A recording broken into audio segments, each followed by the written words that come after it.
What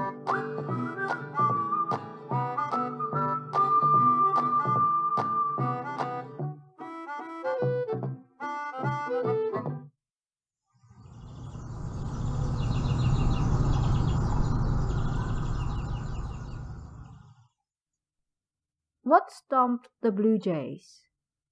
Mark Twain. Animals talk to each other, of course. There can be no question about that. But I suppose there are very few people who can understand them. I never knew but one man who could. I knew he could, however, because he told me so himself. He was a middle-aged, simple-hearted miner who had lived in a lonely corner of California, among the woods and mountains, a good many years, and had studied the ways of his only neighbors, the beasts and the birds, until he believed he could accurately translate any remark which they made. This was Jim Baker. According to Jim Baker, some animals have only a limited education and use only very simple words, and scarcely ever a comparison or a flowery figure, whereas certain other animals have a large vocabulary, a fine command of language, and a ready and fluent delivery. Consequently, these latter talk a great deal. They like it. They are conscious of their talent, and they enjoy showing off. Baker said that after a long and careful observation, he had come to the conclusion that the blue jays were the best talkers he had found among birds and beasts. Said he, "There's more to a blue jay than any other creature. He has got more moods and more different kinds of feelings than other creatures. And mind you, whatever a blue jay feels, he can put into language. And no mere commonplace language either, but rattling out-and-out book talk. And bristling with metaphor too. Just bristling. And as for command of language, why, you never see a blue jay get stuck for a word. No man ever did. They just boil out of him. And another thing I've noticed a good deal, and there's no bird or cow or anything that uses as good grammar as a blue jay. You may say a cat uses good grammar. Well, a cat does, but you let a cat get excited once, you let a cat get to pulling fur with another cat on a shed, nights, and you'll hear grammar that will give you the lockjaw. Ignorant people think it's the noise which fighting cats make that is so aggravating, but it ain't so. It's the sickening grammar they use. Now, I've never heard a jay use bad grammar, but very seldom, and when they do, they are as ashamed as a human. They shut right down and leave. You may call a jay a bird. Well, so he is, in a measure, because he's got feathers on him, and don't belong to no church, perhaps, but otherwise he's just as much a human as you be. And I'll tell you for why.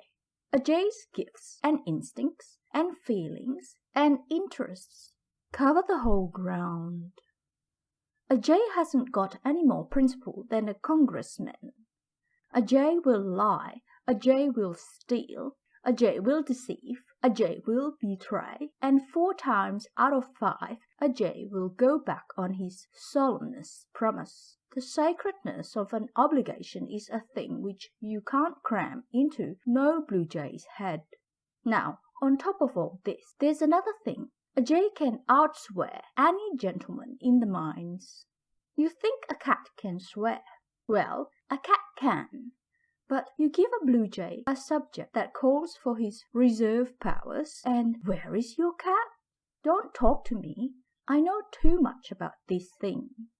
And there's yet another thing in the one little particular of scolding, just good, clean, out-and-out scolding.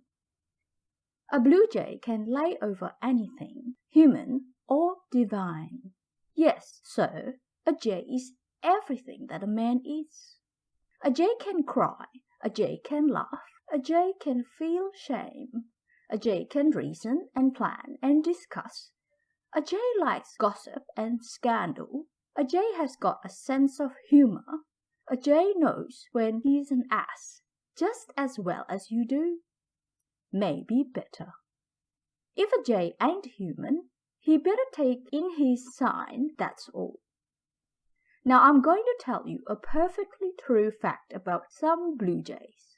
When I first began to understand jay language correctly, there was a little incident happened here. 7 years ago, the last man in this region but me moved away.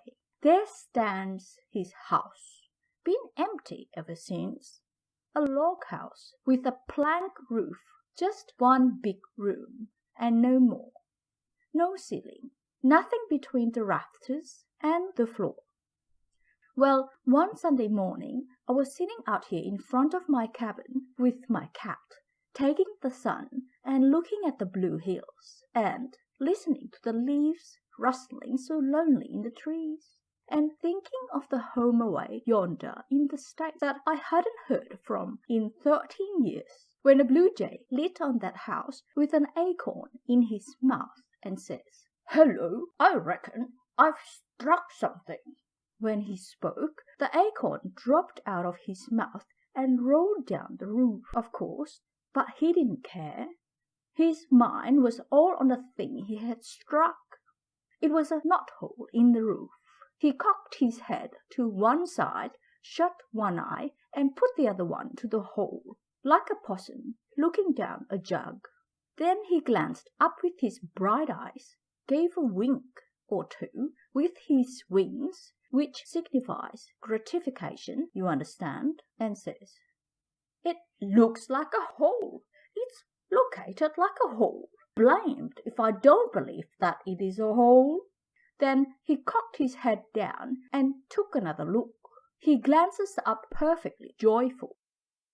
This time winks his wings and his tail both and says, "Oh no, this ain't no fat thing, I reckon. If I ain't in luck, why, it's a perfectly elegant hole." So he flew down and got that acorn and fetched it up and dropped it in, and was just tilting his head back with the heavenliest smile on his face, when all of a sudden he was paralyzed into a listening attitude, and that smile faded gradually out of his countenance like breath off an eraser, and the queerest look of surprise took its place. Then he says, "Why, I didn't hear it fall."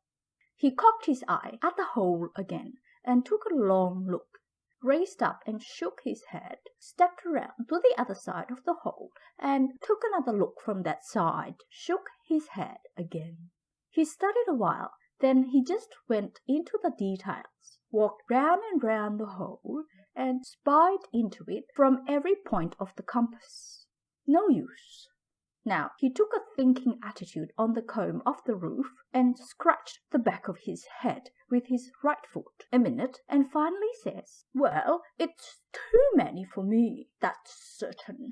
Must be a mighty long hole. However, I ain't got no time to fool around here. I got to tend to business. I reckon it's all right.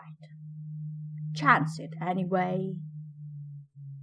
So he flew off and fetched another acorn and dropped it in and tried to flirt his eye to the hole quick enough to see what become of it. But he was too late. He held his eye there as much as a minute, then he raised up and sighed and says, "Confound it, I don't seem to understand this thing.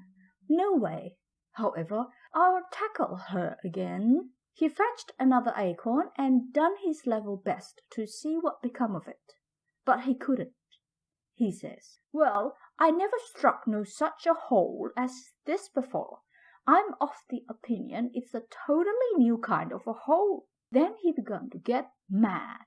He held in for a spell, walking up and down the comb of the roof and shaking his head and muttering to himself. But his feelings got the upper hand of him presently, and he broke loose and cussed himself black in the face. I never see a bird take on so about a little thing. When he got through, He walks to the hole and looks in again for half a minute. Then he says, "Well, you are a long hole, and a deep hole, and a mighty singular hole altogether. But I've started in to fill you, and I'm damned if I don't fill you, if it takes 100 years." And with that, away he went. You never see a bird work so since you was born. The way he hove acorns into that hole for about 2 hours and a half was one of the most exciting and astonishing spectacles I ever struck. He never stopped to take a look any more.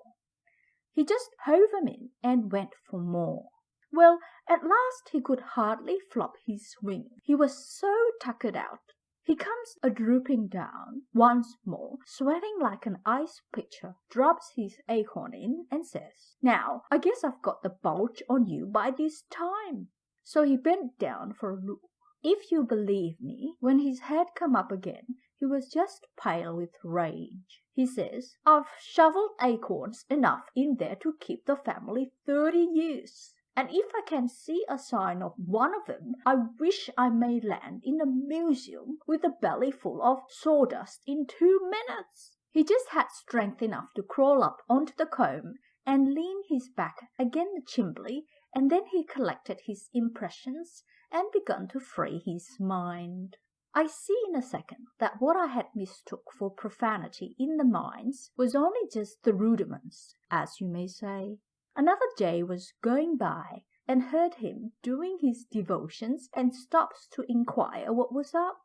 The sufferer told him the whole circumstance and says, "Now, yonder's the hole, and if you don't believe me, go and look for yourself." So this fellow went and looked and comes back and says, "How many did you say you put in there?" "Not any less than 2 tons, says the sufferer. The other jay went and looked again. He couldn't seem to make it out, so he raised a yell, and 3 more jays come. They all examined the hole. They all made the sufferer tell it over again. Then they all discussed it and got off as many leather-headed opinions about it as an average crowd of humans could have done. They called in more jays, then more and more, till pretty soon this whole region began to have a blue flush about it. There must have been 5,000 of them, and such another jawing and disputing and ripping and cussing you never heard. Every jay in the whole lot put his eye to the hole and delivered a more chuckle-headed opinion about the mystery than the jay that went there before him. They examined the house all over too. The door was standing half open, and at last one old jay happened to go and light on it and look in. Of course, that knocked the mystery galley west in a second. There lay the acorns scattered all over the floor. He flapped his wings and raised a whoop. "Come here," he says. "Come here, everybody. Hanged if this fool hasn't been trying to fill up a house with acorns." They all came a-swooping down like a blue cloud. And as each fellow lit on the door and took a glance, the whole absurdity of the contract that the first jay had tackled hit him home, and he fell over backwards, suffocating with laughter. And the next jay took his place and done the same. Well, sir, they roosted around here on the housetop and the trees for an hour, and guffawed over that thing like human beings. It ain't any use to tell me a blue jay hasn't got a sense of humor, because I know better, and memory too. They brought jays here from all over the United States to look down that hole every summer for 3 years. Other birds too. And they could all see the point, except an owl that come from Nova Scotia to visit the Yosemite, and he took this thing in on his way back. He said he couldn't see anything funny in it, but then he was a good deal disappointed about Yosemite too.